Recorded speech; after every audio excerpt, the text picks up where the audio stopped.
नमस्कार दोस्तों, मैं नितिन स्वागत करता हूं आपका इकोनॉमिक्स एक्सचेंज पर, जहां हम आज बात करेंगे nostro vostro and loro accounts की।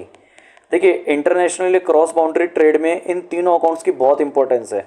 इवन जब भी दो कंट्री की गवर्नमेंट भी आपस में ट्रेड करती हैं तो इन अकाउंट्स के थ्रू ही करेंसी एक्सचेंज होती है। बहुत सारे एग्जाम्स में सबसे ज़्यादा कन्फ्यूज़ करने वाले टॉपिक हैं ये। जब भी इन तीनों अकाउंट्स के बारे में पूछा जाता है तो स्टूडेंट्स हमेशा परेशान होते हैं और गलती भी करते हैं। आज के इस लेक्चर के बाद आप ना तो कभी गलती करेंगे, ना ही कभी कंफ्यूज होंगे, और आपको ये भी समझ में आएगा कि ट्रेड करेंसी ट्रांसफ़र कैसे होता है, ट्रेड में करेंसी किस तरीके से एक्सचेंज की जाती है, किस तरीके से इन तीनों अकाउंट्स के थ्रू ट्रेड होता है, और इंटरनेशनल बैंकिंग किस तरीके से की जाती है। तो आइए टॉपिक शुरू करते हैं। देखिए, बेसिकली ये तीनों टर्म्स जो होती हैं वो इंटरनेशनल बैंकिंग के टर्म्स में यूज़ किया जाता है, और ये तीनों account cross border transaction banking के थ्रू जितने भी अकाउंट्स में जितने भी ट्रांजैक्शन होंगे क्रॉस बॉर्डर, एक कंट्री से दूसरे कंट्री के बीच में जो भी बैंकिंग ट्रांजैक्शंस होंगे वो तीनों इन्हीं अकाउंट्स के थ्रू होंगे। ये फैसिलिटेट करते हैं एक कंट्री से दूसरे कंट्री के बीच में बैंकिंग एक्सचेंज को या फिर ट्रेड एक्सचेंज को। नोस्ट्रो अकाउंट्स, देखिए नोस्ट्रो, वोस्ट्रो, लोरो, ये तीनों अकाउंट्स जो हैं, ये तीनों वर्ड्स जो हैं, ये इटालियन वर्ड्स हैं और इनके पर्टिकुलर मीनिंग होते हैं। जैसे नोस्ट्रो का मीनिंग है अर्स, तो इसका हम लोग एक सीधी सी हेडिंग भी लेकर चल सकते हैं, एक सीधा सा टेक्स्ट भी लेकर चल सकते हैं, इसके डेफिनेशन लेकर चल सकते हैं कि ours account with you means हमारा अकाउंट आपके साथ। ओके, तो नोस्ट्रो अकाउंट क्या होता है? बेसिकली एक डोमेस्टिक बैंक जब किसी फॉरेन बैंक में अपना अकाउंट खुलवाता है, ठीक है, या फिर एक डोमेस्टिक बैंक का एक फॉरेन बैंक में अकाउंट होता है फॉरेन करेंसी में। दो शर्तें होती हैं इसकी, डोमेस्टिक बैंक का फॉरेन बैंक में अकाउंट होना चाहिए। डोमेस्टिक बैंक का मीनिंग क्या है? मान के चलिए इंडिया का किसी बैंक का, जैसे एसबीआई का अमेरिका, ऑस्ट्रेलिया, यूरोप के किसी भी बैंक में अकाउंट होना, वहीं की कंट्री में। अमेरिका में है तो डॉलर में है, ऑस्ट्रेलिया में है तो ऑस्ट्रेलियन डॉलर में है, यूके में है तो पौंड में होना, यूरो में होना, तो उसी कंट्री की करेंसी में उनका अकाउंट होना कंपलसरी होना चाहिए।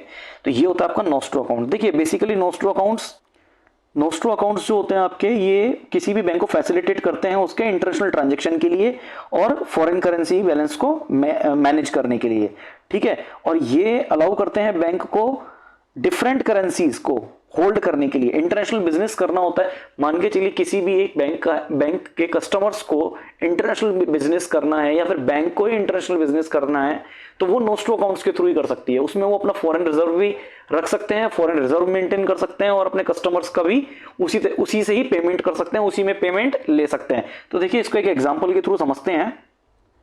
लेट सपोज एसबीआई का एक कस्टमर है मिस्टर एक्स, ठीक है, ये फॉरेन मान के चलिए अमेरिका में इसका एक कस्टमर है, इनका एक कस्टमर है, ये कोई मैन्युफैक्चरिंग करते हैं, किसी चीज की मैन्युफैक्चरर हैं और इसकी ये सेल करते हैं अमेरिका में मिस्टर वाई को। ओके, अब मिस्टर वाई क्या बोल रहे हैं कि ठीक है, आपका मेरे पास सामान आ चुका है, गुड्स आपने मेरे पास डिलीवर कर दिए हैं, अब मैं इसका पेमेंट करूंगा, लेकिन पेमेंट मैं करूंगा डॉलर में, क्योंकि वो रुपीज में पेमेंट तो कर नहीं सकता।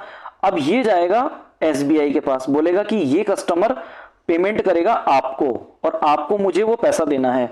अब ये इंडियन कस्टमर है तो ऑब्वियसली ये डॉलर्स में पेमेंट लेके क्या करेगा?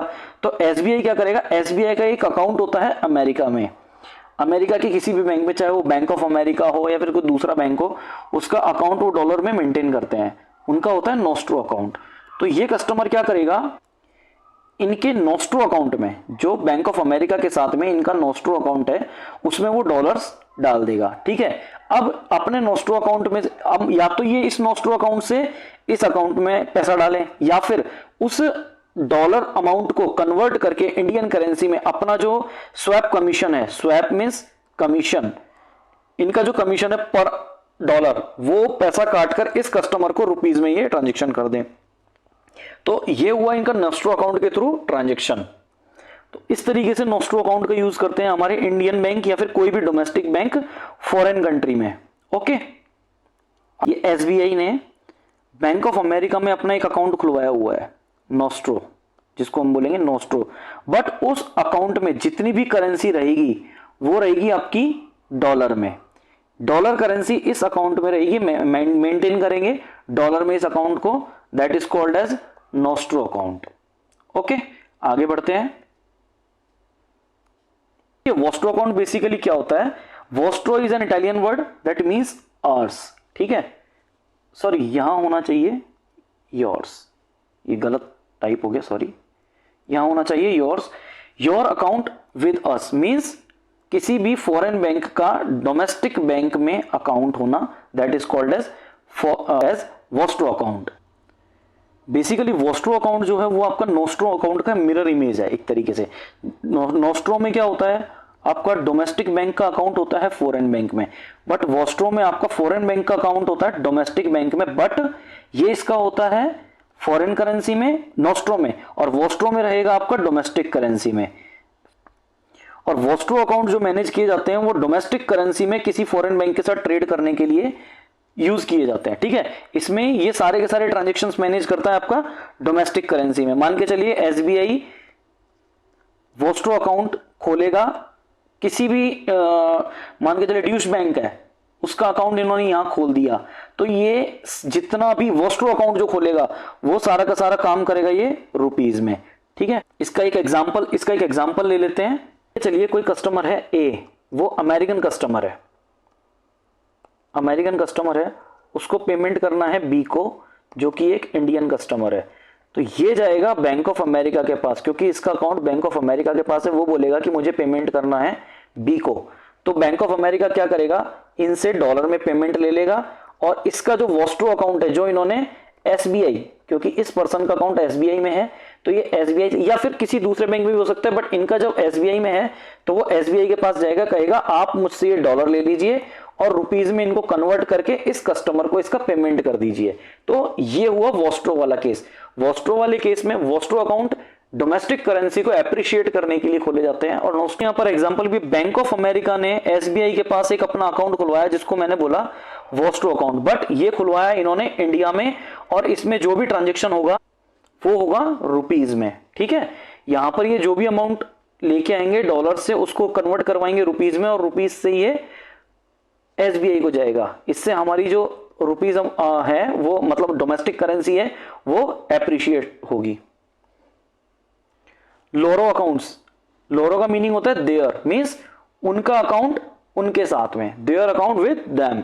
देखिए बेसिकली इसमें क्या होता है कि लोरो अकाउंट में बैंक ए मैनेज करता है on behalf of third party, ठीक है, सी के साथ में, और इसमें ए जो होता है वो एज एक्ट करता है कस्टोडियन, उस अकाउंट का custodian for the third party, मतलब जो भी कोई थर्ड पार्टी है उसका एज अ कस्टोडियन यूज करेगा वो अकाउंट।